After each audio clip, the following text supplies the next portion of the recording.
An elderly woman was hurt when a driver crashed into this senior living facility in Groveland, and the impact sent that victim flying 10 feet. Yeah, this video from Sky Eye shows the extent of the damage. You can see the car went over a patio there and caved in a side wall and window. Yeah, WBZ's Louisa Moller is live in Groveland tonight.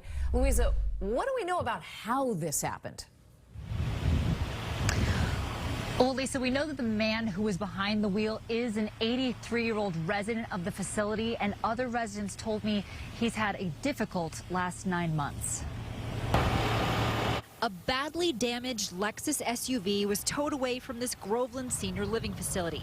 Minutes earlier, its hood was buried in the Nichols Village building between shingles, a shattered window, and protruding insulation. I was in the living room, and all of a sudden I heard this big, like a boom. Joanne Dryden and her husband John were in the unit right above the crash. My husband actually looked down and saw the car. He said, "Oh my God, a car has crashed into the building." And of course, that's right under our living room windows. It happened this morning.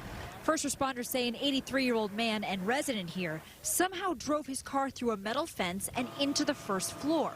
The jaws of life were needed to get him out of the car with his windshield wedged under the wall. We had to move that debris, we had to remove the back door and then remove him out the back door because we didn't know the stability of that wall. An 84-year-old woman living inside the building was knocked 10 feet by the power of the crash.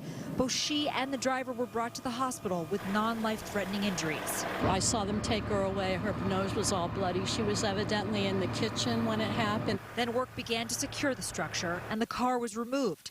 Only then did John Dryden learn he could not return home tonight. I just want to go up and take a nap. His own discomfort overshadowed by his feelings for the man who drove this car. John says he knows him. He's just had a rough 9 months between his wife's death and now this and things that are going on. I feel very bad for him. Now, the cause of the crash is still under investigation, but I can tell you everyone is very relieved that this was not much worse.